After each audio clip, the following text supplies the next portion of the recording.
Louisiana in the room. World elite. Yeah. Let's go. Yeah. Yeah, from the bayou to the booth, we loud on the ride with the ace dealing. Got the mic for the title, Triple J Jordan with the play-by-play, fire rock, hard blame. Bring the heat up higher, Mr. Sensational, Gary got the crowd in motion. 4 voices synced up like a wave in the ocean. We talk that rest and every show get framed. One podcast, one squad, remember the name when the lights go. We bring the facts in the flesh, say it one more time. If you're locked in, you're there. World Elite Podcast. Say the name, World Elite Podcast. We bring the noise, we bring the game. World Elite Podcast. From Louisiana to your feet. World Elite Podcast. 4 voices, 1 creed. World Elite, World Elite. World Elite Podcast. Yeah, we on deck. Hey, what's going on, everybody, and welcome back to another live stream edition of the World Elite Podcast, presented by our family over at the Debate Network. I am your host, Dylan Hebert, the silent assassin, the ace of World Elite. Joining me as always, well, we have 2 of the other 3 members of the Core 4. Blaine, unable to join us tonight. We had him until we didn't have him until last minute. Blaine's at a coach's retreat for his upcoming high school season coming up, and last minute text me, couldn't make it. So Blaine will be back next week for our big SummerSlam show. So be sure to tune into that next Wednesday, followed by a loaded panel that we're going to have for that show. But joining me as always first. Time to play the game. We got Triple J himself. Jordan, what's going on, man? How you doing today? I'm doing great. Ready for another week. Absolutely. And then you already know we got our guy, Mr. Sensational himself, Gary. What is going on, man? How you doing today? Oh, man, I'm excited to be here. Excited for another good show. And, yeah, just ready. Yeah. And then, as you can see, we got our guy back, the Redeemer himself of Circle of Debate, Mr. Everyday, the Redeemer, the Ruler, Justin. What is going on, brother? How you doing today? What is up, you guys? Thank you, as always, for having me back. Always love being able to come back on here with you guys. You know it. Absolutely, man. Yeah. We have a fun show lined up for everyone today. I mean, we got big AEW Redemption going on this Sunday. I still think that it's sort of like unnecessary having another pay-per-view leading up to All In because it's like that filler show kind of, but should be a good show. AEW always puts on really good stuff, I think. You know, no matter how big the card is, 10 matches so far, even, and that's even before Collision. So I don't know. I feel like we're going to get even more. We're going to, go to bed at 1 o'clock in the morning, probably on Monday morning. So it's going to be a fun show, but a long one for sure. But we got a few things to talk about a little before AEW. We had some Saturday Night's Main Event that happened this past weekend, some Raw talk, NXT, a big debut in NXT, and then we'll close out with some AEW. So kicking off first with Saturday Night's Main Event. First of all, Justin, we didn't have you last week, man. So I wanted to know, what was your hype level sort of going into Saturday Night's Main Event? Because for me, it wasn't fantastic. Definitely one of those shows I was not very excited for. Like, just on paper, the card looked incredibly weak. Like, I am sitting, like, basically, it felt like the entire show depended on how good it was going to be off of just the main event itself. Because right. And that, even to me, didn't have much going for it, because are you really going to take easily the biggest match that you have in WWE right now in CM Punk and Cody Rhodes and throw in 2 other people and make it a 4-way? Like, absolutely not. You couldn't just, it's fine that they added the stipulation. It's not that bad that they added a stipulation to make it feel like there could be a chance. That's fine. But overall, did anybody really truly think that they were going to actually ruin the singles matchup and make it a 4-way? No way. Like, just overall, there was not much. Like, Lyra needed to get the dub, which she did. And I like the fact that she's got the submission now instead of winning with Nightwing. I think that's cool overall. But, like, I'm still trying to get what kind of investment I can get out of this character, because so far it's just this, she randomly showed up looking like a homeless woman, and now I got to try to figure out, like, how does ditching Bailey equal all of a sudden she looks like she's been out on the street for the past month? Like, that is a weird comparison overall. Like, Danhausen's thing was just all for fun. It was MSG. They are literally doing everything that you would expect you're going to have Knicks players show up because why not? Even though we're a month removed from the damn thing, you might as well keep, living off the Knicks win. So that's what they basically did.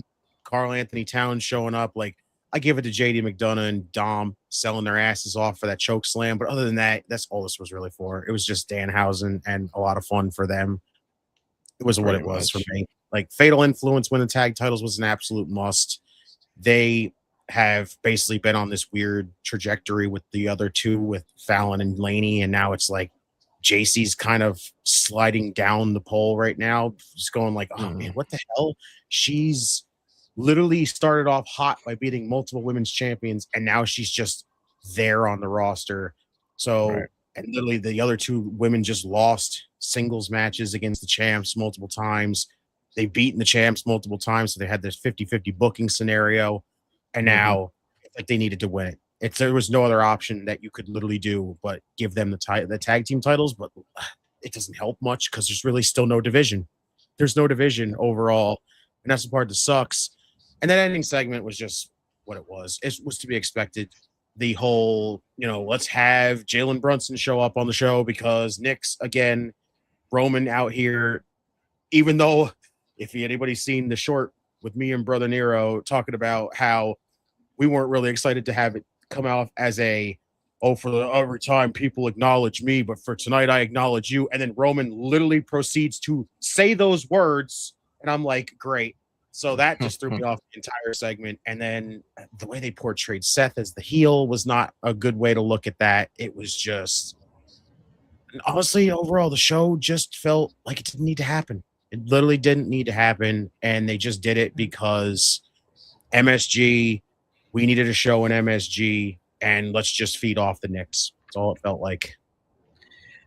Before I hand it off to Gary, if you're tuning in late and you missed Justin's entire rant about the show, the card was the pre-show was Trick Williams beat Laredo Kid. Fatal Influence won the tag team titles over Paige and Brie Bella. Danhausen beat JD McDonough with the assist from Carl Anthony Towns of the New York Knicks. Lyra Valkyria beat Bailey by submission, and CM Punk and Cody Rhodes beat Gunther and Sami Zayn after Nick Aldis gets involved and attacks Gunther with the belt. So that is your rundown of it. Gary, man, what did you think about the show? Do you sort of have a same feeling like Justin does, kind of underwhelming, and it just pretty much didn't need to happen at this point?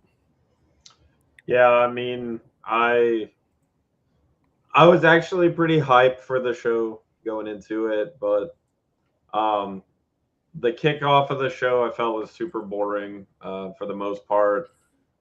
I thought the Lyra and Bailey match was pretty cool, especially because like she accidentally hit her in the face and like she started gushing from her nose and stuff. I mean, there was action in the fight, but overall, I do agree with Justin. I don't really understand the whole like I'm homeless. Like I get that she left Bailey, right? And she's trying to go on her own right now and stuff, and it's a story that they're selling, whatever. But I don't understand the whole like I'm in rags and I'm homeless now, basically, like, feed the bird lady, whatever.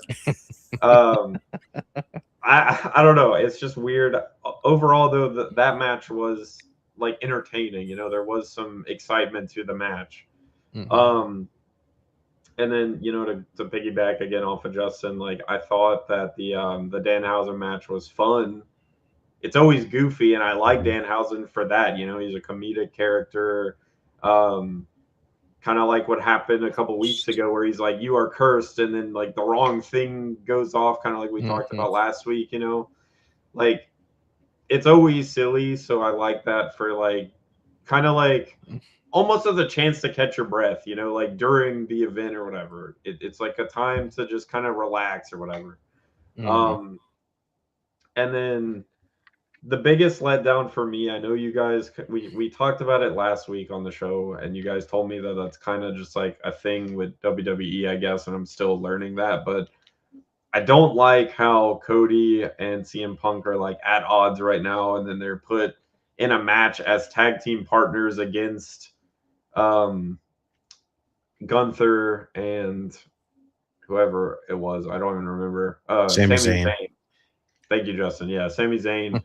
I thought that was weird that they were like tagging up, and then I told Dylan that night, I was like, I think something's gonna happen where like whoever gets the submission, the other one is gonna do their finisher. And I said that on the show, and then I told Dylan again, and it's like Cody turns around and hits CM Punk, or no, CM Punk hits Cody in the face with the belt or whatever and walks off. Mhm. And I'm like, this is the perfect setup for it, and then nothing happened. And I'm like, it's just a lot of like drop the ball, like missed opportunities, in my opinion. So overall, I mean, I'll give it like a 6 out of 10, or like middle of the road, 5 out of 10, 6 out of 10 for hype level. I was looking forward to it, but there was a lot of things I was kind of skeptical about. And then after seeing them, I was like, yeah, I was right to trust my gut, because it just didn't play out very well. Right. And then, again, the piggyback off of Justin, like doing the whole basketball player stuff. It's like, I don't know, man. It brought me back to WrestleMania, having like Jelly Roll and Pat McAfee and stuff. Like, I get it, and I think it's cool, like we had ISO Speed, and like sometimes it is cool, but I feel like they take away a lot from the wrestling to give it to like other people, just because it's like, hey, you're famous and you can make us money, so we're gonna bring you in to make money. I don't know. I mean, again, I say this almost every week. My opinions are kind of skewed because I'm still new to it, but there's a lot of things that I feel are like gimmicky just for the moolah, basically. Yeah. So overall, I was a little disappointed. It's cool to see that fresh take, honestly, because still it comes in handy to see that fresh kind of take where someone's like, even where they can still look at it and go, yeah, they definitely did that for a cash grab, didn't they? Exactly. Right. Jordan? Yeah, it was a shit show, I think. It was, like, I don't think they needed to have this show. It was just, like I said, a bunch of shit. And like the thing with Roman Reigns and stuff, I don't know what that was. And then the tag match with Punk and them, that was weird, but it was a bunch of stuff. Jordan said it best. Wow. He did. Yeah, I mean, pretty much going off of all of y'all, it was just a show that just didn't need to happen, I think. Saturday Night's Main Event as a whole has just been bad, like no matter what. It doesn't matter where you have it at. I just think as far as like a filler show, like nothing's going to change hands. There's nothing that needs to happen as far as this show. I mean, I am like a big fan of the Boston Celtics, so fuck Karl Anthony Towns and Jalen Brunson. That involvement was not needed on either front, but whatever. But I mean, it was still cool seeing the interaction with him and Danhausen. I thought that was cool, no matter if I like him or not. The whole Roman thing wasn't needed. I thought that was stupid to have that close the show out. It absolutely did nothing as far as him and Seth goes. It was just all about the cash grab, just like y'all were saying, having celebrities there and whatnot. The Bayley Lyra match was pretty cool. I could see them obviously going at it again. I know there's a lot of speculation as far as Bayley's contract goes and where she could end up with the whole thing with Mercedes posting on Instagram with Bayley's picture a lot. She's been doing that quite often. So of course a lot of speculation goes as far as Bayley, but overall it was not a great show. It was not something I was looking forward to, and honestly, if I would have sat it out and not watched it all, I wouldn't have cared because I didn't miss anything. And if I did miss it, then they showed it a million times on Monday Night Raw. It was a lot of filler stuff on Monday Night Raw, which we'll get to in just a second. But yeah, overall, it wasn't for me. It wasn't the greatest show ever. It was just mainly to promote the Knicks winning the title, and that was it. That's all it was. That's all it felt to me. It didn't give me any SummerSlam vibes as far as we're getting closer to it. I mean, we obviously knew that Aldis was getting involved to screw Gunther out of it, to set him and Gunther up for SummerSlam, and to keep Cody and Punk the same one-on-one. But yeah, just like Gary, I was very disappointed as well whenever no one attacked anybody after the belt shot. Like there was no crossroads, no one turning heel, because I don't want a face versus a face at SummerSlam. I feel like one of them needs to be a heel, and I would prefer Cody going heel And I've been saying this forever since the show came back last year. Me and Jordan brought it back. I've been saying, Cody, turn heel. Like go back to the black hair, the black suits you're wearing when you first left WWE. Like that's the type of Cody I want. And I feel like we're not going to get it for a very long time, or ever, probably ever again. So getting to our next one, we'll do Monday Night Raw, but I want to do one quick thing because I know it's going to come up during our Raw talk. And this is mainly for Justin because we gave our sort of topic on it last week. So I don't feel like I have much more to say other than I did. But we got a second vignette for Big Cass, and it's just Big Cass that it seems like we're getting that for right now.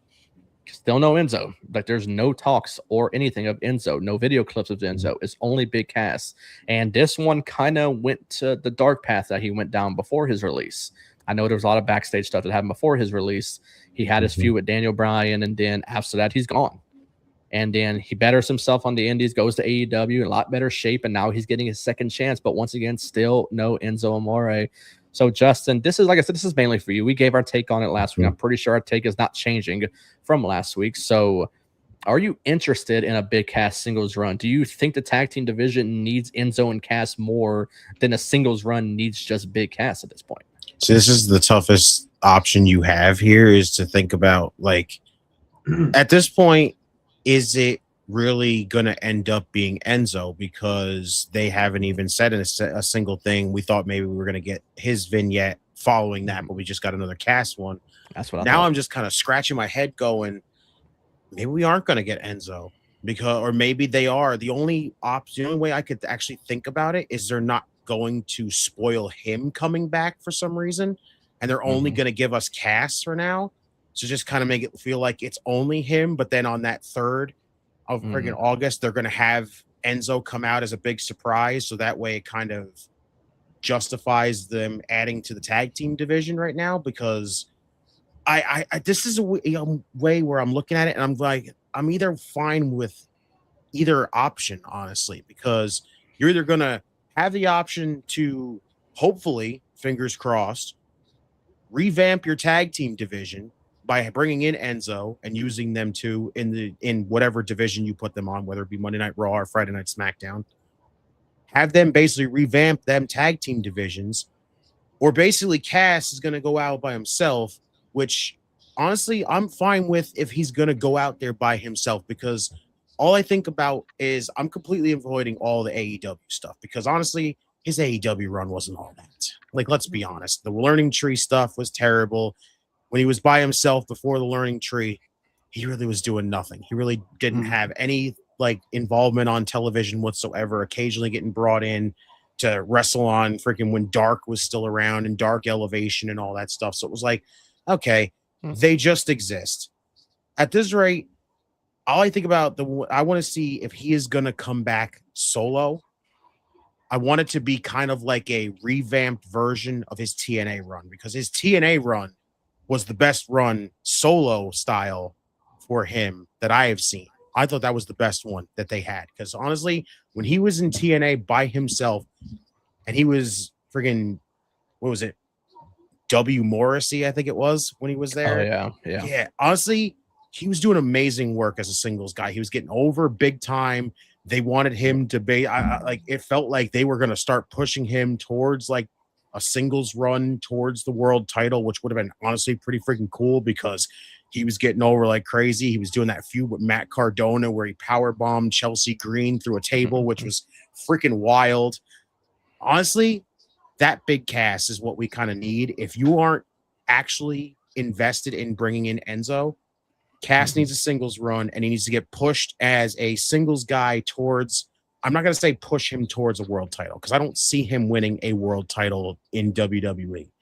But if he is going to be a singles guy, invest in him in the mid card somewhere, get him headed towards that Intercontinental title, that United States title, whatever show, even if you don't keep him on Monday Night Raw and you want to transition him over to SmackDown and have him challenge for the United States title, whichever one it is, get him built up as a singles guy and get him towards a mid-card championship. Because honestly, the big guy like that running the mid-card and trying to find out who's going to topple the big guy would be a pretty interesting mid-card like little story going on there. But I hope it either one, honestly.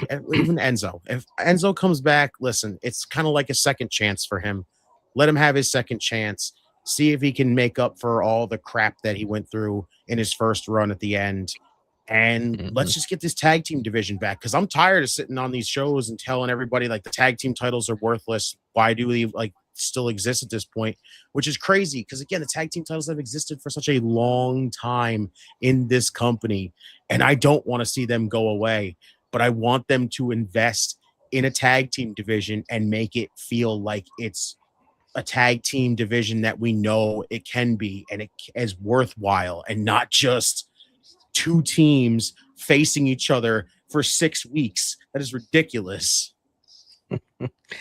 Before we move on to our others, we got our OPC himself. Ivan, what is going on, brother? He says, happy Thursday. Damn it, Triple J, call your cousin to stay away from radio stations, XM radio. There's no need for them to do that shit. That's why we're here to talk shit. Absolutely. I agree. I 100% agree. So, Jordan, make a call, man. I will. Gary and Jordan, y'all got anything else y'all want to add on this? I know, Gary, you're still not too familiar, being that you haven't really seen them yet, other than like maybe old YouTube videos and whatnot. So I'm not sure if you have anything else more to add on than what you did last week, or we just want to pass it on to Jordan if Jordan has anything, because I actually have a couple things. I mean, the only thing I could say, honestly, just to reiterate, I guess, from last week, is I still agree that, or I still feel that they need to have both Big Cass and Enzo. I would like to see them, just like Jordan, Jesus. Stop having J names, Justin and Jordan. Just like Justin said, I would love for them to revamp the tag team division. I would like for there to be multiple teams. You know, I'd like for there to be like maybe even like a tag team tournament or something of some sort, you know, like, but I do agree, like seeing the same people every week for months on end is not fun. And also never seeing tag team matches, because we've gone plenty of Raws and SmackDowns where there was no tag team matches at all. And it's like, you know, we don't need to have that either. Like, yes, there could be some where there's no tag team. You don't have to have it every single week, whatever. That's cool. I'm okay with that. But like, it's so dead right now. Since I started watching at the beginning of the year, it's been completely dead. And so I guess not much to add, just to reiterate from last week. I still feel like they should bring both back, and they should have a tag team run, and hopefully they can like revitalize the tag team division of the company. Yeah. Ivan, of course, shouting the rest of the crew out, you know, saying that we're a little under 300 away from 1,000 subs. So if you're new here, hit that sub button, of course. And then if it says, just say it, Gary, we all know you're sensational. Thank you, Ivan. Jordan, anything to add on to the Enzo Cass situation that you have different from last week, or no? No, they just they need Enzo and for the tag, because the tag team division is not that great right now. No, it's not. And honestly, I am not interested in seeing the Vision take on Alpha Academy at all. They're doing it for a cheap moment between Otis and Maxine that we're not interested in whatsoever. And no, is adding Enzo and Cass going to fix the whole tag team situation? No, it's not, but it's going to get us in the right step. And I said it last week, you know, they could use tag teams like, I don't know, maybe the Motor City Machine Guns or the New Day or the Wyatt Six, who they just let go for no odd reason at all. So yeah, if you want to, you know, trash the tag team division, you are more than welcome to, because that's the company's fault for doing it. Is, you know, getting us in the position that we're in.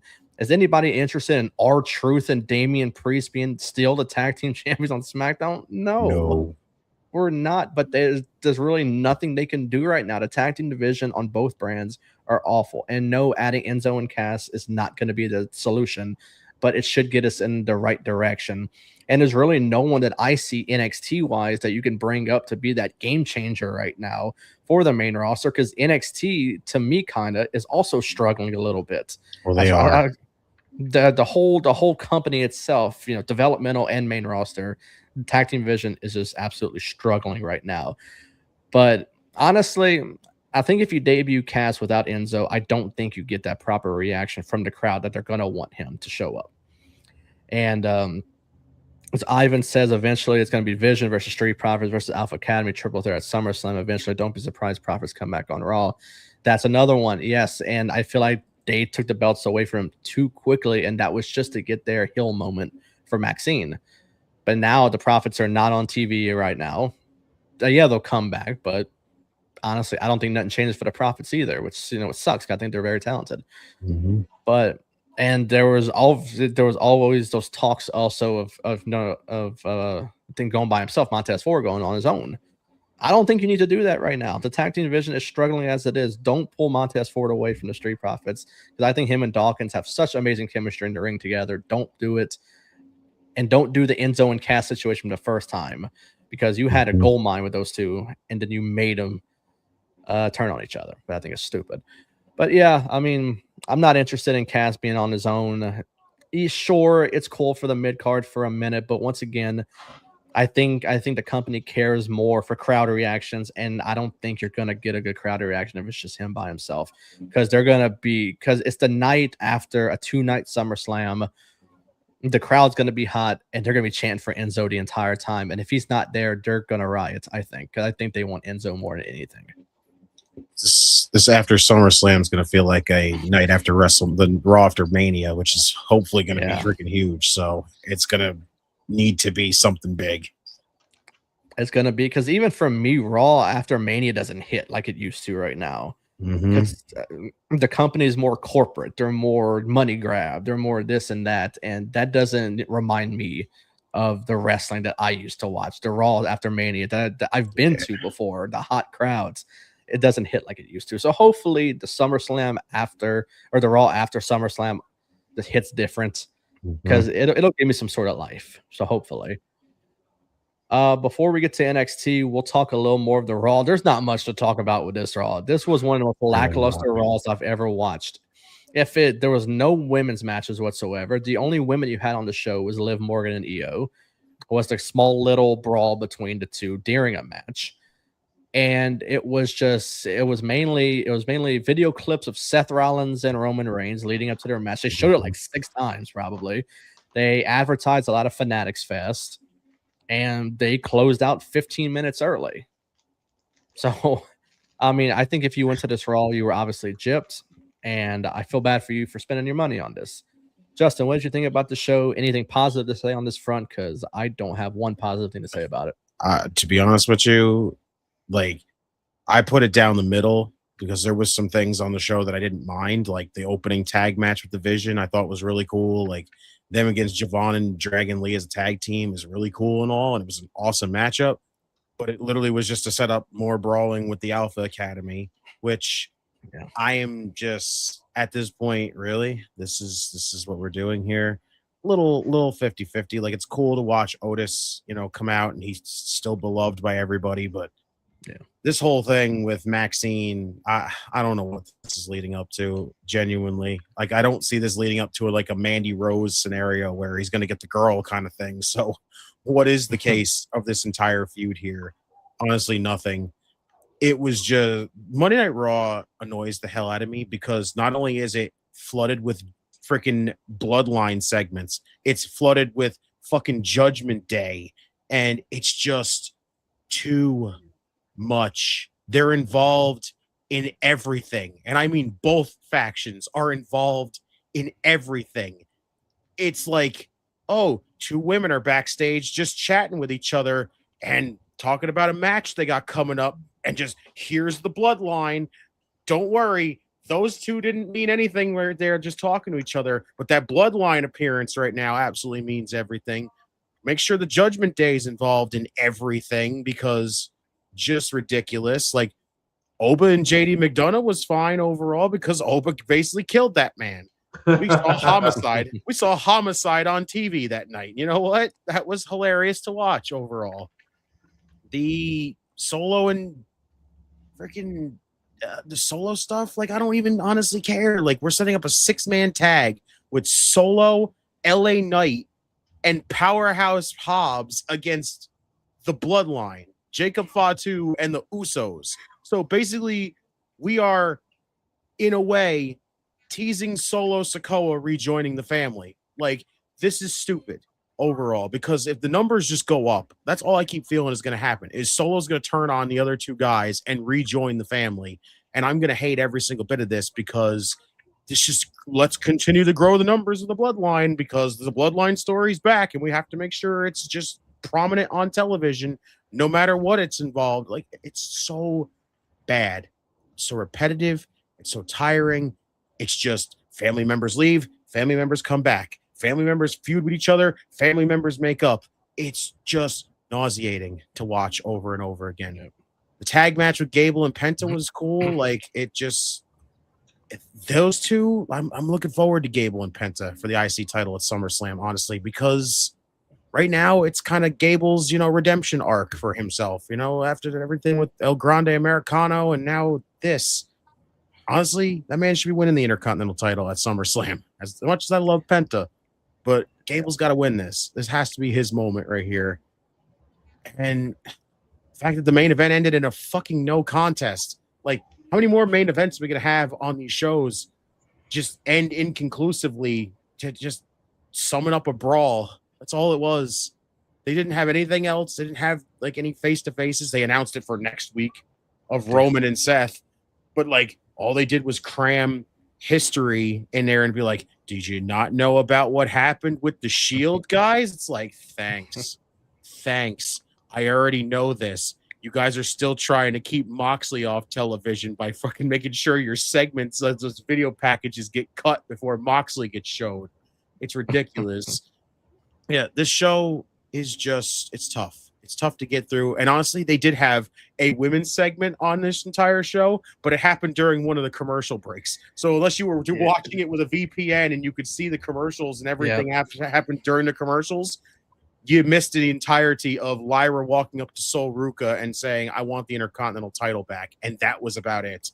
Like, Jesus. It was such a dull show. And it's like, you are not doing a single solitary thing on this side, at least for the Raw side, to get you excited for SummerSlam. And that just is ridiculous. Gary, anything to add to this crap fest that we had on a Monday? Yeah, I mean, I did really like the Javon Evans, Dragon Lee stuff. I thought that was really cool. But honestly, trying to remember what all happened. I know we just talked about it, but there was, I don't know. What were the matches again? Fuck. LA Knight and Jacob Fatu was the main event. That was okay, yeah. You just made me think of what I wanted to say. On Monday, being the newbie to wrestling that I was, when Solo Sikoa got in the ring and called out for Seth to come out, and he's like, I'm gonna help you or whatever, I instantly knew right there in my heart. I was like, this is to set him up so that Solo could turn on him. I mean, yeah, Solo could turn on him, and he's going to rejoin the bloodline right there after helping Seth to lose the title. Or not the title, but the match. It's just like, that was my first thought immediately, because I was like, they took away all of Solo's faction that he had, like they released a bunch of them and the rest left and all that. He's by himself now. And I know he's kind of at odds with his brothers and his cousin, but it just, I don't know, man. There was something about him telling Seth, he's like, I can help you. You just got to trust me or whatever, that it's like, it gave me bad vibes. I was like, dude, he's going to turn on you if you take that opportunity. He's going to turn on your ass and you're fucking losing that match against Roman. And that's going to be the first loss he has against Roman, because that's like the big thing that they're setting up is like, he's never lost to Roman. And this is Roman's last chance to fight him before they retire or whatever. I don't know. I think it's a kind of like you said, Justin, I think it's a story that's like very easily see-throughable. I don't know, man. I think that's what's going to happen if he does go that way. Also, thanks, Blade. We cooking it here.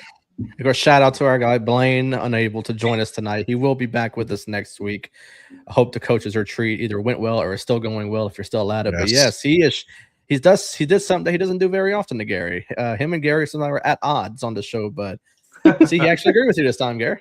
This is bizarre. Hey, every once in a while we agree, and he says that I'm his boy and whatnot. But no, I mean overall, the Monday Night Raw after WrestleMania was a letdown for me. We all kind of talked about that back then. Mm-hmm. I kind of feel like Monday Night Raw this week was also a letdown, although there was a few cool moments. But again, it was a lot of like predictable shit. And I'm just really hoping honestly, I don't have high expectations, but I'm really hoping that the Monday Night Raw after SummerSlam hits, like you guys have told me the Raws after WrestleMania used to back in the day, because it's getting to the point where, kind of like what Justin said, I don't really like the Bloodline. I don't really like the Vision. Like, I'm about to just only start watching SmackDown at this point because that's all we see on Raw, dude. Like, there's no excitement, pretty much. Justin, is that a whole jug of orange juice you got over there? Hell yeah. Nice. Absolutely. Jordan, let us hear it, man. Yeah, like Saturday night main event as Raw was a bunch of shit too. And no women's matches, and then cutting off 15 minutes. Yeah. It's like it was pretty bad on Monday. Yeah, I mean, for the very little bit of wrestling that we got, I'm no expert, but I think Seth Rollins is facing Roman Reigns at SummerSlam. The 6 or 8 video packages that we got about the Shield. I think we're getting a match at some point. They might. I don't know. Then, of course, they showed a bunch of Fanatics Fest, which I truly didn't care about. I saw it enough on social media. There was no point of showing it time after time on Raw. If you want to see it, go on social media. You'll see it right then and there. But give us wrestling. If we're gonna watch, your product on Netflix, then we want to see the wrestling, and we didn't really see too much of it. It was a lot of video stuff, a lot of ads.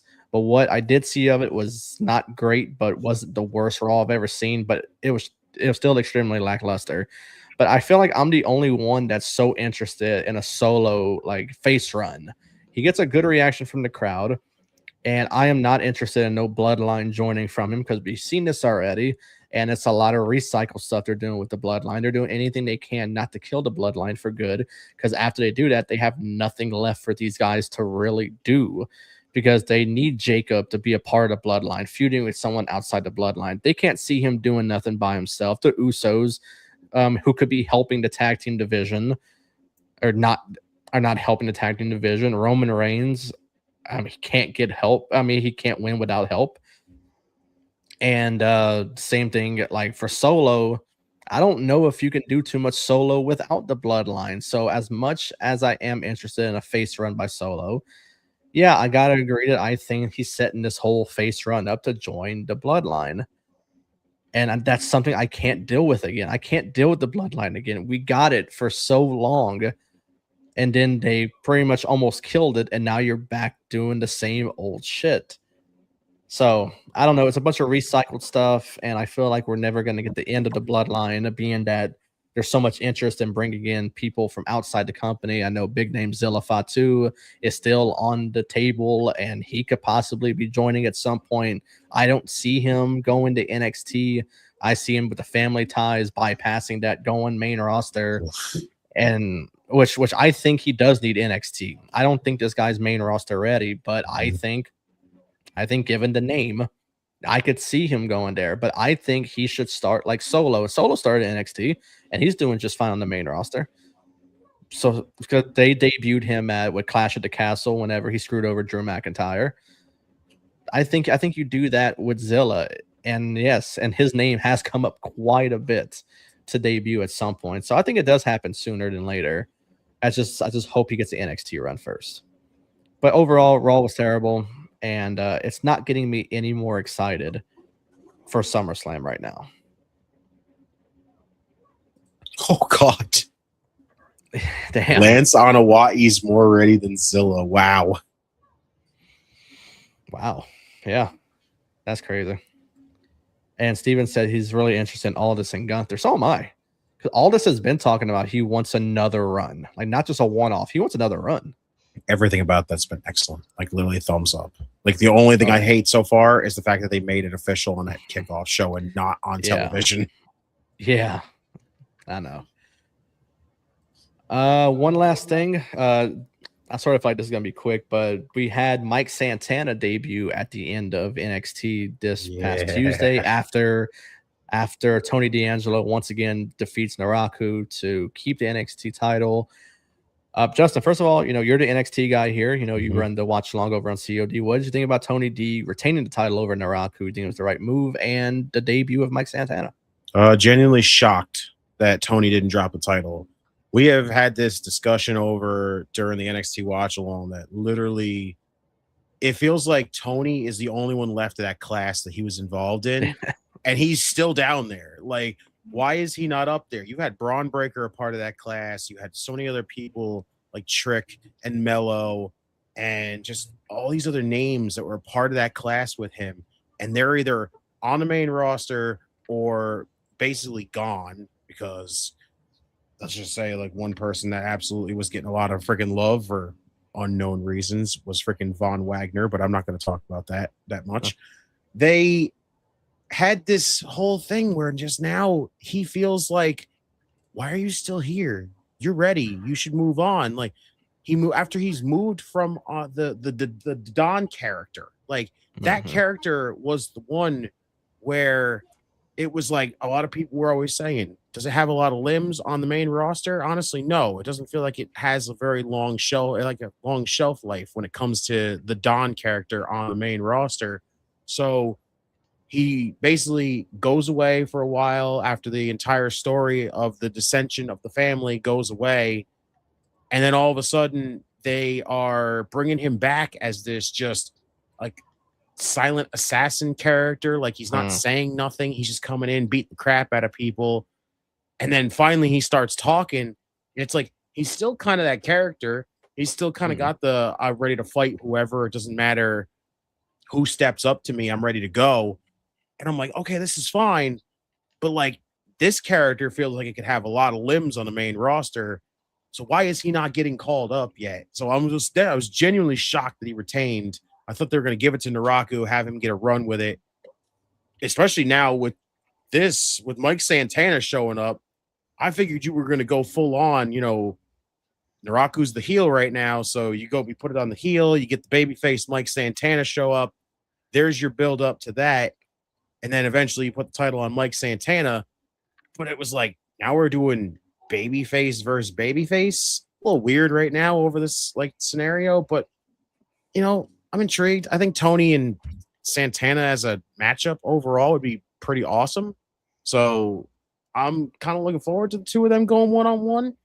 Yeah, honestly, I'm with Steve-O. I do agree with that. I honestly think he should have won the championship. I do. But like I said, Santana and D'Angelo as a matchup should be awesome overall between the two of them. And it's just cool to see Santana here. Like, we all had a feeling it was going to be here. He wasn't going back to AEW after basically having a blah run. They're not going to push him as a singles guy. They didn't really barely push him when he was a tag team guy. So why the hell would it be any belief that he's going to go back over there and get pushed as a singles guy? I don't see it. I think they basically primed and readied him for NXT, being they had him most of the time when he was in TNA here in NXT. So yeah, you're basically saying, all right, we open the doors. Now it's just your choice to make your bed and be a part of this here. So they basically had him prepped and ready for it. So, but I'm excited. Santana should kill it. I wish the crowd reaction was a little better. It was actually pretty piss poor. I went back and rewatched it because I think it was just more my excitement kind of drowned out everything. So I didn't really hear the crowd reaction. But then I went back and rewatched it, and it was pretty fucking poor. And then commentary keeping it as they weren't even saying his name. So I'm like, great. Are they changing his fucking name? Tell me they're going to change his name. But I'm like, there's no way they change his name. I think at this point they're trying to basically secure the copyright for his name. Yeah. And then way he can still be Mike Santana. So I think that's more the way they're going with it instead. I don't think they're going to sacrifice and just be like, just give him a new name. It's going to be something god awful, but new name. Like, I can't see that for this man. He's been on television the entire time as Mike Santana anyway. So why change that? But super happy for it. Knew it was coming. Happy that it's now. See, that was going to be my question to you, Justin, before you mentioned it, was the whole name thing, because something they do for a lot of people. They don't say their name. They just say, oh, a fresh face arrived at NXT, or Axon Booker, if he knows who that is, even though he's been in NXT already as a part of the TNA partnership. But one thing that, of course, worried people was they didn't say his name on Twitter. I think on Facebook they put Mike Santana, and even if you caught the theme song, it said Santana. Yeah, that's what's not scaring me too much about it. But I think they're just trying to secure the copyright. Yeah, that's one thing I'm thinking. Maybe they just didn't say it because they're trying to secure the copyright. But he'll be Mike Santana. I can't see him as anything but Mike Santana for it. Gary, this is another one that's off the free agent list that we were talking about weeks ago, man. So do you think NXT is the proper move for him, since he has had some work at NXT already as a part of the TNA partnership? Honestly, I don't know enough about him, but I mean, I feel like I've heard his name a lot, and I feel like, from if he's someone that I know of, and I've never really seen him wrestle, so just from hearing his name, I feel like he must be big enough that it probably wouldn't hurt to have just put him straight to the main roster. But I don't think that going back to NXT right now is gonna hurt him by any means. I think it's gonna set him up really good, and then he'll be able to have a main roster debut in the future, and hopefully not too far in the future, but he'll be able to have a good run in NXT and then join the main roster potentially and have a good run there. But again, I just don't know enough about him, but I know that I've definitely heard his name before, so I feel like he's big enough that he'll do all right for sure. Jordan? Yeah, it was pretty cool seeing him and showing up to NXT. I think he's gonna kill it and then move to the main roster. So yeah. I mean, I think NXT was the right move, and just like you, Justin, I was really disappointed in the crowd reaction because I did not watch it live when it happened. I caught it right after the show ended, and I went back and I watched it. I'm like, dude, that is disappointing, because they've seen Mike Santana as a part of the partnership. They know who he is. So I think for that crowd, and for some reason, I've never been too big on the Performance Center crowd. Since they went there, they left Full Sail, went to the PC. I've always hated the crowd over there. I thought the chants were always cringy over there, and it still is, apparently, because I have watched recent shows. And the crowd was just very disappointing. So I thought they could have gave us something better, even when anyone debuts over there. When Blake Monroe debuted, or Ricky debuted, pretty much anybody debuts, it's just the crowd just does not go along with it, and I think it's bad. But overall, I think he's going to do fantastic over there. And what Steven said, just wait for Leon Slater for the bidding for him. Man, I think TNA's they're losing so many people. That's ugly. It's just an ugly situation over there for TNA. My thing is, I wish NXT would tour more. I wish they were more active. Like they were going around to different cities and stuff like that with this show, and that way I feel like it would be fresh reactions, different reactions, and everybody would be more better. Because this is the same crowd. This is a crowd they're in front of in more weeks than one, and now it's eventually you're gonna keep getting these piss poor reactions because they're just we're basically watching this show every week in front of the Performance Center.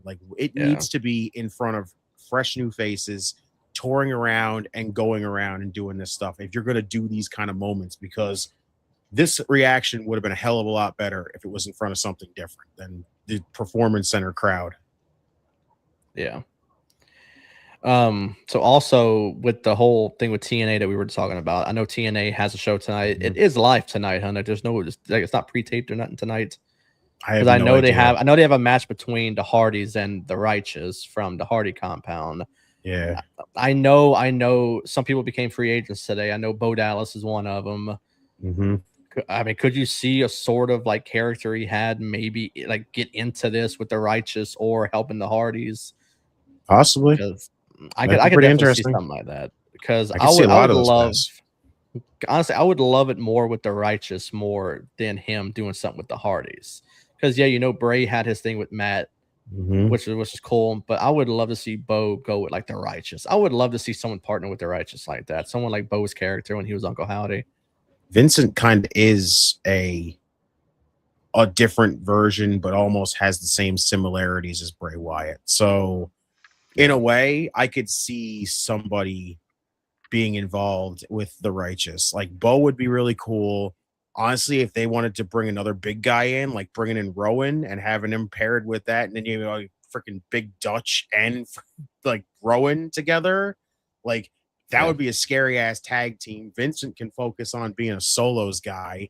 Like there's so many different cool aspects you could do about it. Like even Joe Gacy. Like if Joe Gacy showed up and was joined the Righteous, like he's had a character where he's basically like a lunatic as well. So in a way, having him aligned with the Righteous just feels kind of right. So I kind of want to see that going forward. Yeah, because get ready for free agents to start showing up. A lot of non-competes in it today.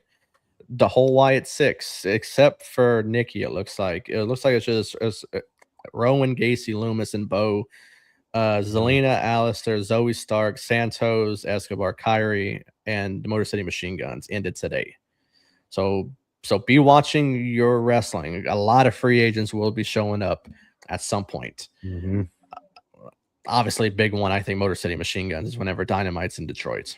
Yeah, basically. They already I think they put that vignette out where they were like, we got a bunch of different contracts and this mystery one. I'm like, well, I wonder what this mystery is. Exactly.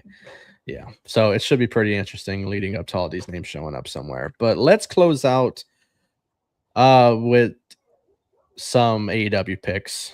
I had an overlay made for all the matches, but due to a last minute change, Blaine, I had to change it to this. So if you don't know who somebody is, Gary, I would just Google them. But honestly, you've seen some AEW recently, so a lot of these names you should recognize. So hopefully, for your sake, it goes well. And also, Bald Mario's not wrestling, just to let you know. Man, yeah, I know that kind of kills the vibe. I know, yeah, dude. I wonder. He calls Dax Harwood Bald Mario. That's hilarious. What a freaking comparison, honestly. Yeah, so unfortunately is Mullet Luigi. I want you to know I can't look at him now the same without looking at him and going, "It's a me, Dax Harwood." Exactly, dude. So yeah, Gary, unfortunately for you, they are not wrestling on this card. I don't even care about the event anymore. If they're not there, that just breaks my heart. Loving some FTR, huh?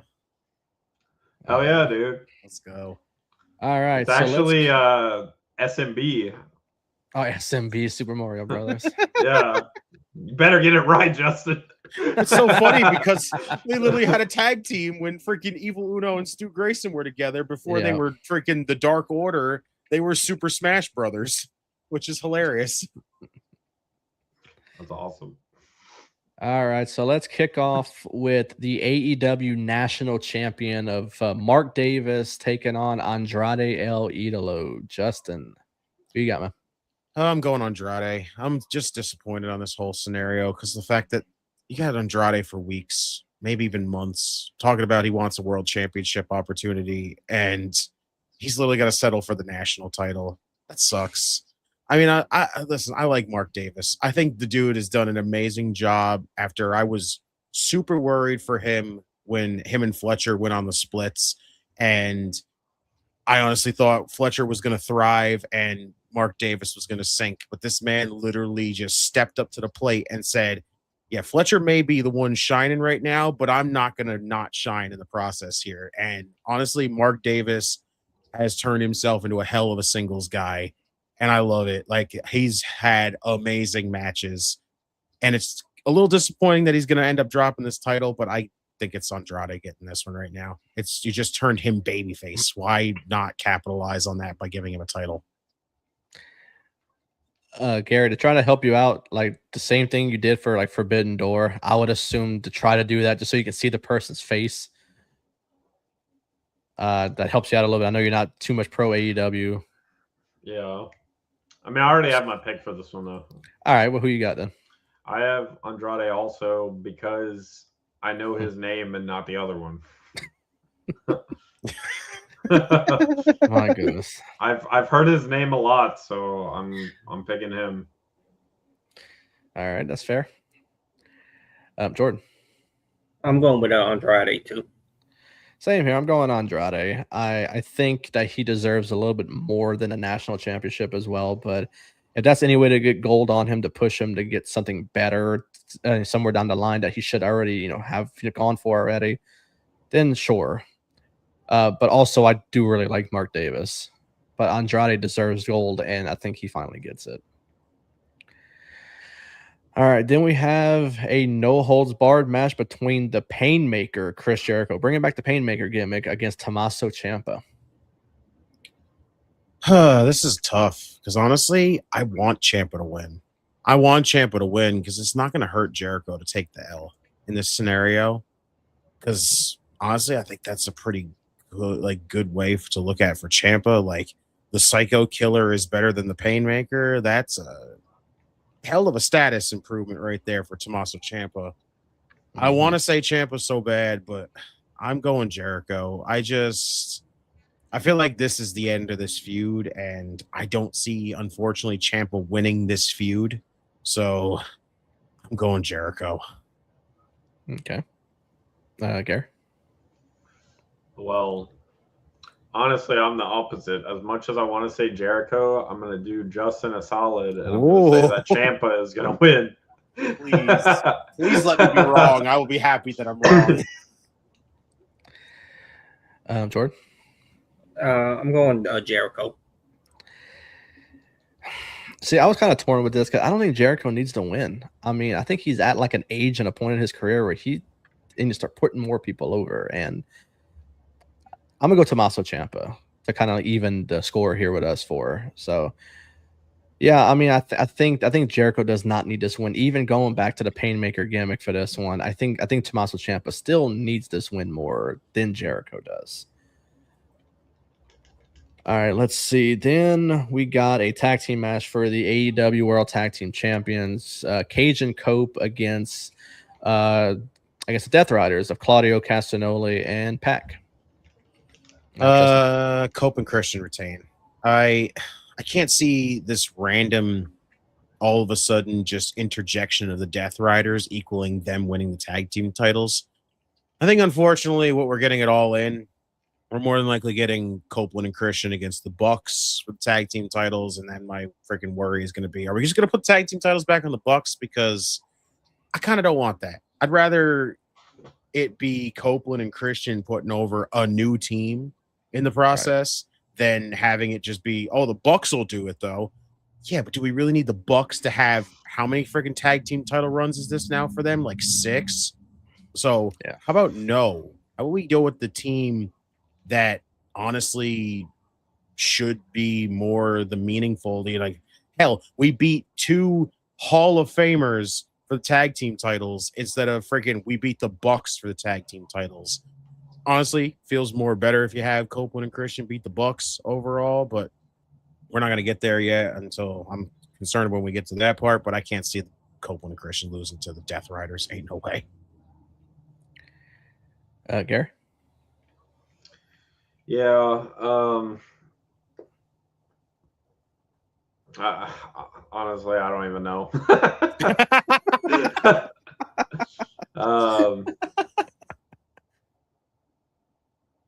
I'm going to agree with Justin because he knows more than I do. I'm going to defer. Jordan? I'm going at Cage and Cope. Yeah, same here. Yeah, I mean, pretty much going off everything Justin said. I think Cage and Cope retain, and Yeah, I'm not interested too much in this one at all. From one Death Riders match to another, we got John Moxley and Will Ospreay taking on the Young Bucks. See, I've seen a lot of people say that the Bucks are going to win this one because this sets them up to challenge Copeland and Christian for the tag team titles. Now, why the hell does beating Moxley and Will Ospreay equal you get tag team title opportunities? That does not make a damn ounce of sense. And I cannot see the man that is challenging for the AEW World Championship at All In being on the losing side in this. Like, this right here just screams Moxley and Ospreay. Okay. Gary? Yeah, I agree. I think the Young Bucks are going to lose. All right. And I'm not just deferring again. I honestly was already feeling that like Ospreay and Moxley were going to win, but Justin said it, and he said it way better than I could have. So I'm going to pass on my little Mr. Sensational button just for this show to Justin and let him wear it. Sensational. Right? Yeah, we need one of those like Staples buttons, but it goes sensational, whatever you Jordan, what you got? I got Moxley and Ospreay. Yeah, I mean, I'm kind of torn with this one also because if the Bucks win, yeah, they'll use that as like their way of getting back into the tag title picture. But yeah, Will Ospreay is in the main event of All In at Wembley Stadium. I don't see him being on the losing end of this. It would make no sense for him or Mox to lose this match. So I don't know. I'm extremely torn with it, but I'll go Mox and Ospreay also, simply because Will's in the main event of All In, and I just can't see him losing this match. Then we have the AEW TBS champion. I cannot wait to hear Gary's one on this one because he doesn't know who either one of these people are. We had the champion Hikaru Shida take on Maya World. I can't wait. Filler.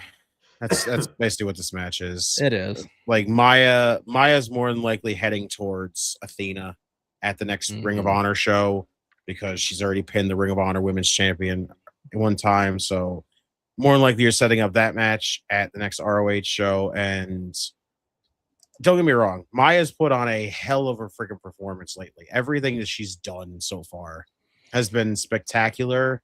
But like, this is the most randomly thrown together thing where it's just like Maya seems to be the flavor of the month right now, so we might as well put her in a matchup at Redemption.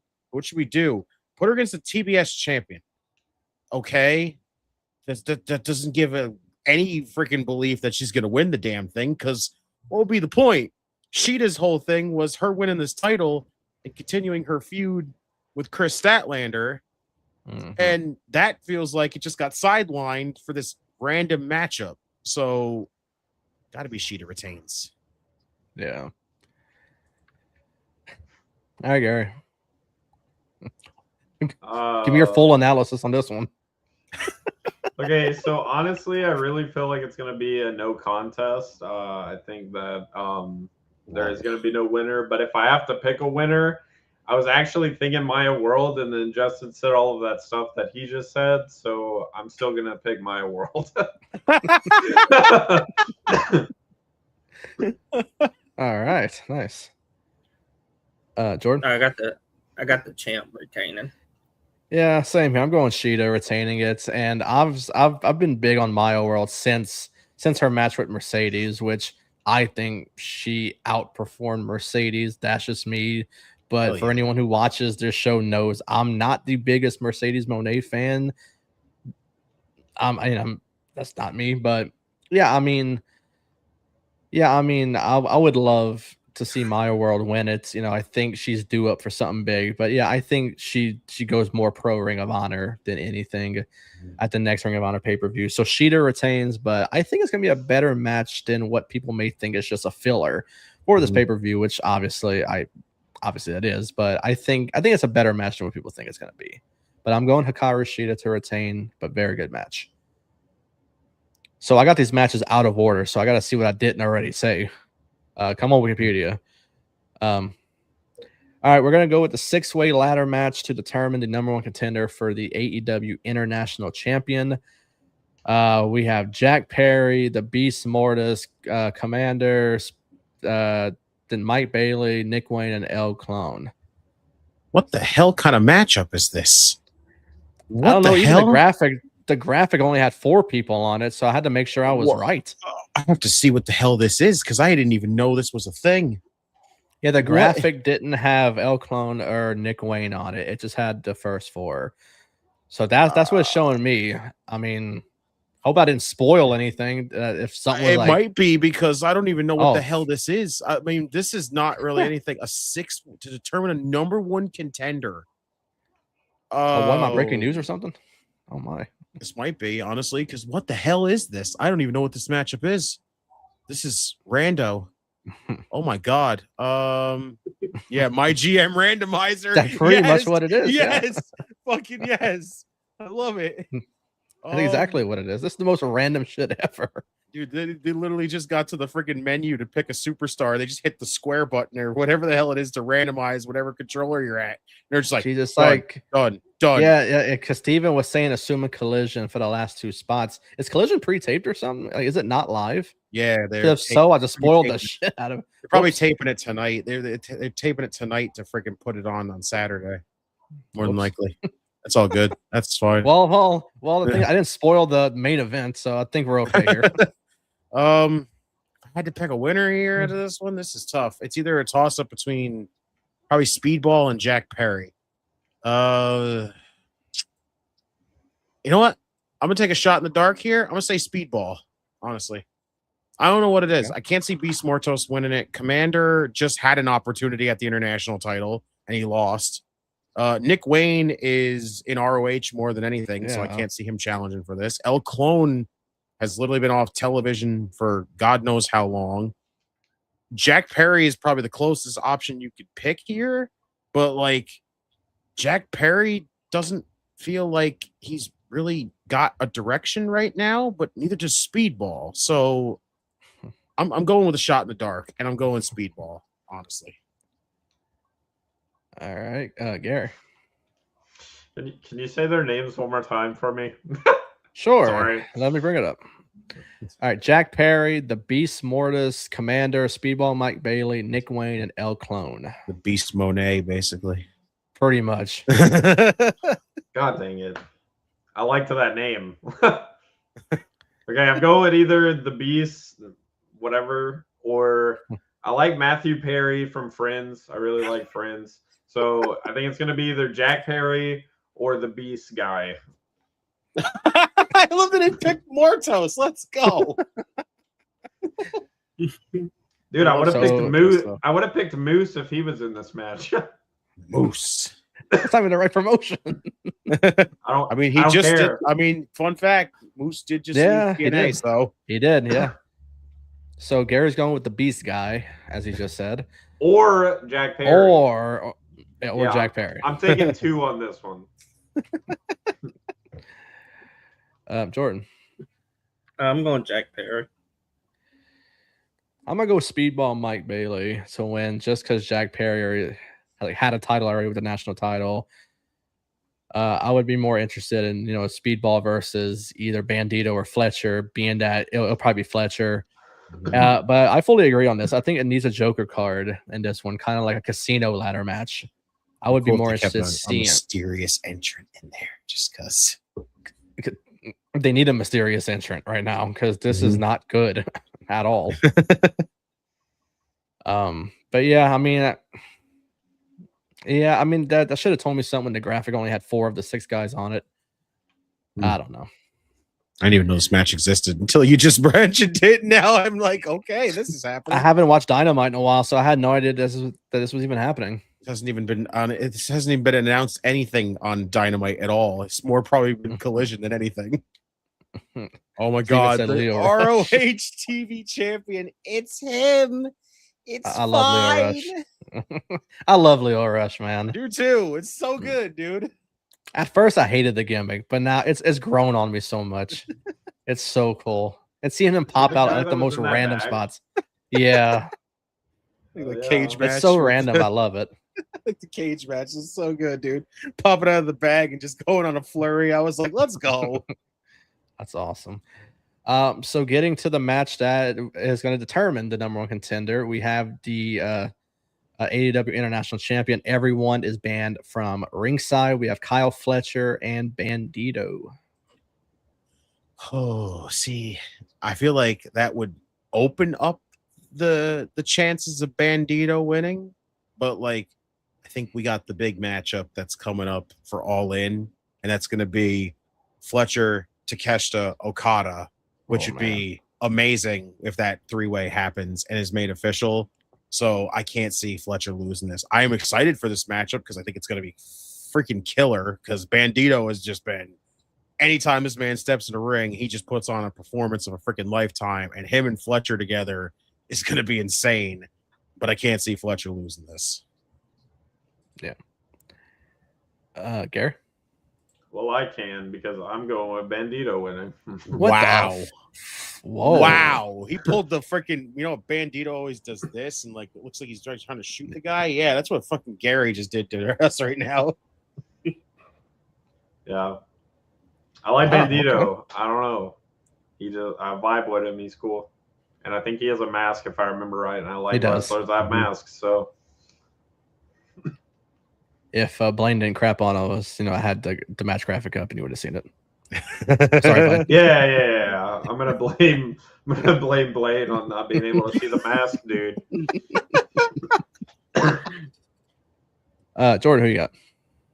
I got Kyle Fletcher. Same here, man. And if we're gonna get that big triple threat at All In with Okada, Takeshita, and Fletcher, it's already enough. I'm sold for All In with Omega and Ospreay. Now they're adding this. Just have these two matches go on for the entirety of the show, and you got me counted in right there. So yeah, I mean, there's no reason to add anything else to me for that. Just have those two, and we're good. Mm-hmm. But it's gonna be fantastic. I think him and Bandito is gonna kill it, though. It's gonna be match tonight, just like Steven said. It's gonna be really good, honestly. Let's see what I haven't say. Okay, then we have the double chain tag team match. We have the Bang Bang Gang of Jay White and Juice Robinson and the Dogs of David Finlay and Clark Connors. Oh, see, this feud feels like it's barely. It feels like it's barely gotten off the ground right now. Like they just kind of been giving us teases here. They've had a bunch of brawls, and that's been about the extent of it. Mm-hmm. I'm going with the Dogs, honestly. As much as I feel like it's Jay White and he's involved in it, I don't know who's actually involved in the matchup, how many people are involved, honestly. But since it's like early on in the feud right now, and they just feel like they're not even close to coming to a conclusion to this thing so far, I'd go with the Dogs getting dubbed early on. So I'm going with the Dogs.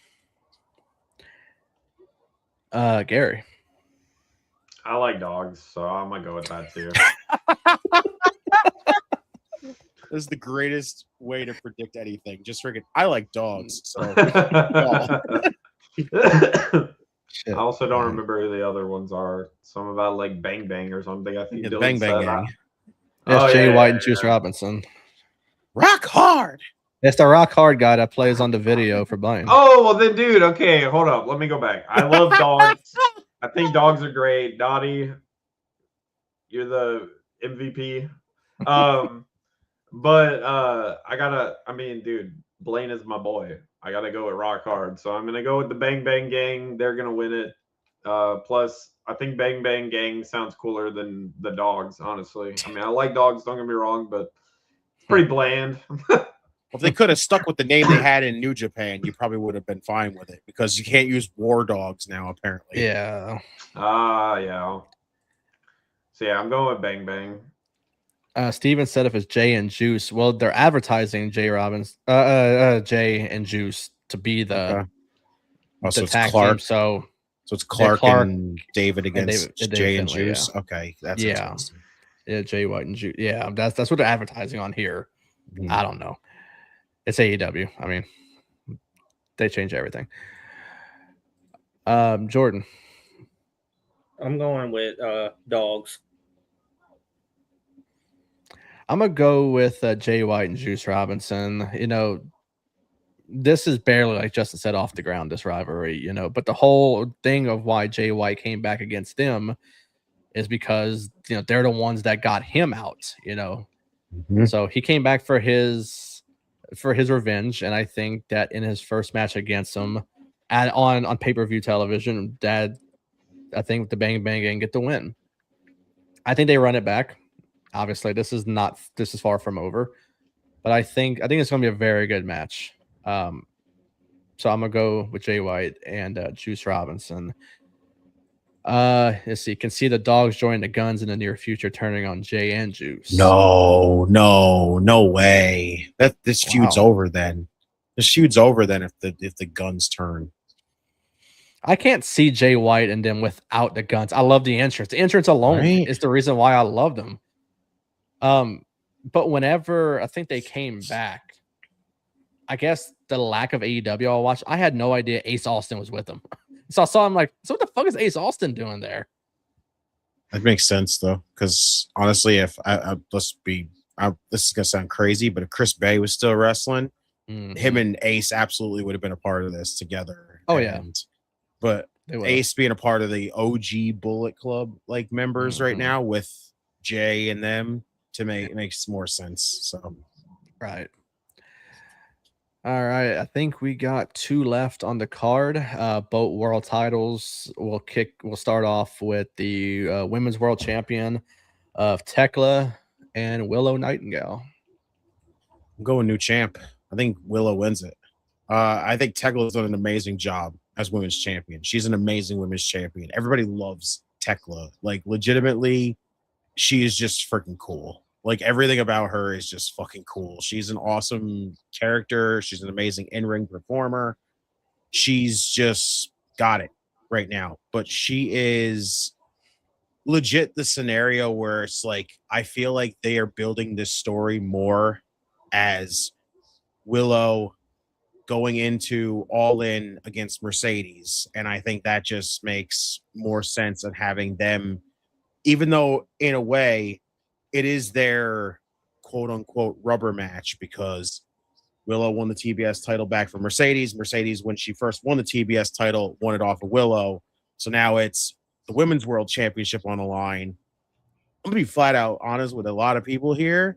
I think it's garbage idea to have Willow be a transitional champion. That is a stupid scenario, especially with this whole everybody questioning this whole shoulder injury, if it was legit or not, because right now it just kind of feels like a way that they honestly just played it off as an injury just so they could bring her back, because they didn't want her to actually get pinned to drop the TBS title. So they just came up with an injury angle and wrote her off television to bring her back. That's what it's starting to feel like now.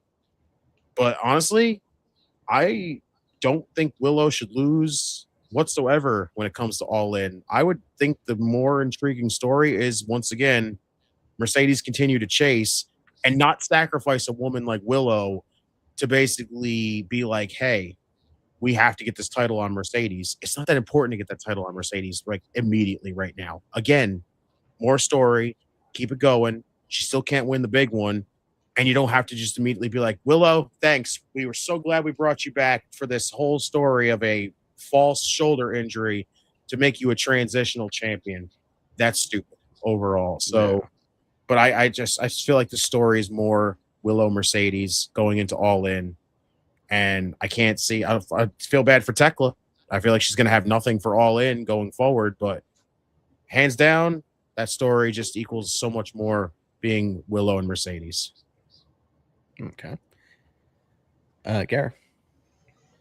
Yeah, I mean, I'm gonna be honest. I like Tekla a lot. I've picked her in the past, but I need to have at least one win on this card. Even though, I usually pick like kind of funny answers or have like dumb reasons or whatever, because I don't know any of the wrestlers, so I have to like try to like make some sort of logic in my mind. But I need to have at least one win, and I know that all my other picks are going to lose, so I'm going with Willow, because even though I like Tekla, I agree with everything Justin said. He knows his shit, especially AEW. I don't know anything about it. Mostly, I've only watched it a few times, so I'm gonna be in agreement with Justin and go against Tekla on this. There's one thing we've learned when it comes to AEW. AEW is the hardest to freaking predict. It is The really hardest. Mm-hmm. That's fair. Yeah. Jordan, who you got? I got Willow.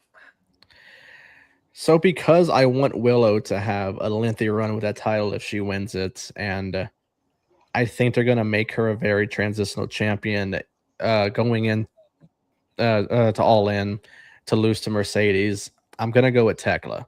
And it's not because I don't want Willow to win. I really want Willow to win this title. And it's just I don't want her to lose it at All In to Mercedes. I don't know if they go the same narrative for All In this time and have Mercedes lose the big one again, because I think, and I've been saying it whenever she had all these titles, that's the whole thing they're going to do, is they're going to make her drop, one by one to where she's pretty much at her lowest point, and then that's when she's finally going to win the big one. And I think she's going to win the big one at Wembley. It's just I don't want it to be against Willow. I think her and Willow have great chemistry in the ring, and they've done it before. It's just for Willow, it's hard to see her lose that title. And after just winning it. So I would prefer Mercedes to take it off of someone who's had it for quite a while, like Tekla. And I've been really enjoying Tekla as champion. And she's been talking her shit on Mercedes, after Forbidden Door and whatnot, after Mercedes won the tournament and everything. So I could see them running it at All In, but I wouldn't be shocked if TK pulls the trigger on Willow and has her win it. But it sucks is just to drop it to Mercedes, because I feel like it's pretty much a no-brainer that Mercedes is going to win the title. But just for the respect I have for Willow and that I really want her to have a lengthy run is the reason why I'm going Tekla. And now we get to the AEW World Champion, Kenny Omega and Kevin Knight. Probably the blandest main event, how I'm feeling right now with this whole scenario. Yeah. If anybody heard, and I will still continue to say it, this is the wrong main event. This is All In's main event is the wrong main event, as far as I'm concerned. This whole thing just feels, once again, forced because Omega didn't have anything to do with Redemption. Omega didn't have anything to do with All In. So what's a better scenario than trying to book him as world champion? I just think that's lame. It's just, this whole thing feels like a cop out, and I still don't like it. No matter what, this whole, Omega basically is just going to step up. And even though MJF was the one who said to Kevin Knight, all right, listen, I'm going to give you a world championship match, but after that, that's it. You're not getting another one after that. And it's just like, now Kenny's just going to follow through with it because, I'm going to fight. I'm going to be a fighting champion. It's Kenny Omega. Like, bro, the only reason why you're on this show is because Canada. That's the only reason why you're on this fucking show. So it's really, does anyone truly believe Kevin Knight's going to win this title? No, not whatsoever. It's just, the guy's got a hell of a freaking career for himself coming up. He's still young. Will he eventually win a world title? I don't know, but I can't see him doing it now. Not in the middle of this. It's just they're too hell-bent on All In, making it Omega and Ospreay. And again, I'm not the biggest fan of it, only because of the fact that it just feels like you sacrifice story for a matchup that everybody else is just, we got to have it. We got to have it. We got to have it. We can have it still. You just had to get through a bunch of story first, and it just sucks that you diverged off that path for this. But I can't see Knight winning this. No way. Gary? I mean, I don't have as much to say as Justin, but I will say after that match the other night, I did think that Kenny Omega was cool. So I was going to say that Kenny Omega was going to win. Just because of that, honestly. I think he was a cool wrestler. I really liked watching him the other night when we saw him. I feel like no one else did, really, except maybe Dylan. But everyone else's opinion that I've heard, they're all like shitting on Kenny Omega. but it was the first match I ever saw of him, and I felt like it was really entertaining. So I'm going with Kenny Omega because I thought he was cool. Shit, this take might be wilder than the Bandito beating Kyle Fletcher one that Gary just Damn, had. Ezio, that's a shot in the freaking dark right there. Wow. Pretty I crazy. I don't see We're that talking happening. about honestly. giving Kevin Knight heel heat, freaking having him beat Kenny in Canada, and then just be like, "Hey, you got one night of super mega heel heat. He's gonna drop it on Dynamite." Like that's a cop out as far as I feel. Who you got, Jordan? Kenny Omega. Yeah, I mean, there's no possible way that they rob us of another great match of Osprey Omega at All In. I've always said it since I've watched it, that his match with Osprey at a was it Wrestle Kingdom a few years ago was one of the best matches I ever watched, and they ran it back that same year at the first Forbidden Door, before Osprey was even in AEW, and yeah, I think they're going to put on such a fantastic match again at All In. So I am going Kenny Omega, obviously. Kenny's one of my favorites. Osprey also is probably my favorite in AEW. I honestly, I can't wait for All In. All In, I feel like it's so far away still. And yeah, they're already selling good tickets for Wembley. I think Wembley is going to be a packed house. Hopefully, more than a packed house. They're not going to sell out, obviously, but I just hope they get good numbers because Wembley is one of the best stadiums there. And I think to give them good wrestling is giving us Osprey Omega, not Kevin Knight. I do your own thing for Kevin Knight. You know, there's no reason to involve him in that, but should be an okay match. Very odd main event, but it could be better than what most people think. So hopefully it's good. But that looks like that'll be the end of the card and the end of the show right there. Of course, I want to thank everyone for tuning in to the show tonight. Thank you for the chat, always for being great. Justin for coming on with us, hanging out, talking some wrestling, some AEW, predicting the Redemption card with us. That will happen this Sunday from Montreal. Justin, man, where can we find you on socials and plug all of COD? We got the TNA watch along in about 30 minutes. Yes, that's right, y'all. If you want to find me, social medias at JustinTime211 on X, at JC from NY on TikTok, Facebook, Instagram, Threads. Basically, a lot of people still haven't really gotten into Threads, but it's there. If you want to find me there for it as well.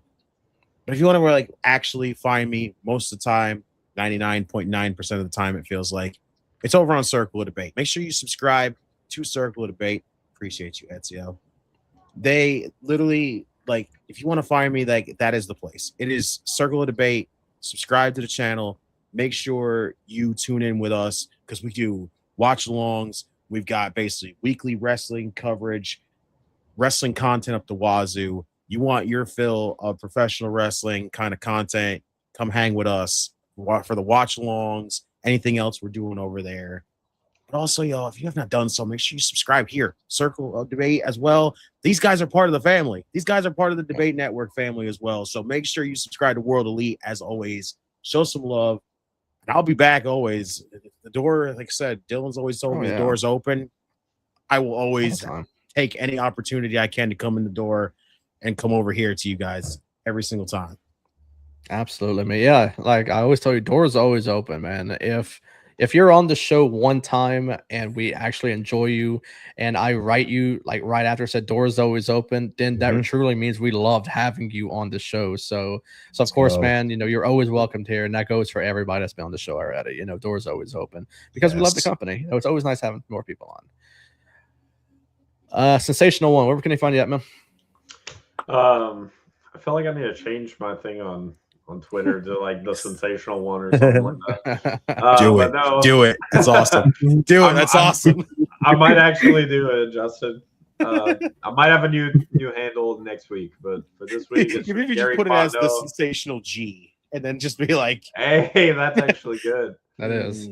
But no, Gary Fondo on Facebook. On Twitter, it's Gary_Fondo04 for right now. So yeah, or you can find me here on the stream. I have not missed a single show since being a guest. Actually, at the beginning of the year, I have not missed a single show. So you can always find me here. Got that record going, and I know I say it every week to the guests, but Justin, it's always awesome hanging out with you, man. One of our favorite guests, obviously, amongst a few others. Like Dylan said, and like you said, doors always open. We love having you, and I enjoy you just on a personal level. I think you're awesome, man. So keep it I up. appreciate that, dude. Because like I said, I just love that we got now not only here on World Elite with the fresh wrestling faces, like as well, getting you into it over on COD. We got somebody as well, so it's like the debate network now has the new faces, and we get to introduce you guys into more stuff. Kind of give you the rundown of some like stuff in the past, and you get to be like, you gotta check this out. You gotta check this out. Like it's so good. Dude, it's true. Like every time Eli is on the show, he gives me homework. Like every single show, he's like, "Go watch this. You need to check this out because it's really awesome." I'm like, man, Eli is keeping me The wrestling professor right there, baby. Oh yeah. Jordan. You can find me on Facebook at Jordan Johnson and Twitter at Jordan_J2000. That's right. You can find me at the Ace of Elite podcast, World Elite Pod. You can find our other co-host Blaine at B_Arsenault_ on Instagram. We're on World Elite Pod as well. I don't know if I put the links to each of the platforms, but if you enjoyed our new intro song, it is available on Apple and on Spotify. If I did not put the link, which I don't remember if I did, I will put it after the show so you can go check it out. The full song that we had made for the show that I got on the platforms. The audio versions are on major platforms as well. The audio podcast, our sponsors, affiliates, the merch, everything in the description. Go check it out. Show some love to everything. We will be back next Wednesday before Dynamite. We're starting 30 minutes early, so 5:30 p.m. Central. Our SummerSlam predictions. We may have Eli. I'm not sure. He told me his schedule changed or something like that, so I'm not sure about Eli. But for sure, we'll have De Niro from All Elite Dirt Sheet and Kayla from Chaotic Chaos will be joining. Yeah, she texted me that her work schedule changed. She's open to joining whenever we have open. I said, come on with us for SummerSlam. Yeah. Love to have you. So Kayla and De Niro for sure will be on with us next week. Eli's still up in the air. But once I know more, I'll update social media and whatnot. But the week after SummerSlam is going to be a little bit different because at least two of us will not be on the show the week after SummerSlam. Jordan and I, with the rest of our family, will be on vacation that week. So I am giving Gary and Blaine a major task to run the show and see if they can handle the other two members not being here. So Eli may be able to join to come hang out.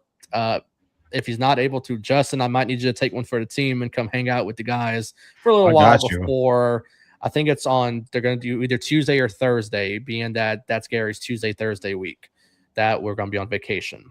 If it works out best for Justin, I can do Thursday. That sounds perfect then, because then I will be here for Thursday then. Now, there's a chance while we're on vacation, I'll be able to run the show from the back. I'll have like my iPad or my laptop with me on vacation. So if we're in the hotel room doing nothing, I can run the show from the back. It's not a big deal.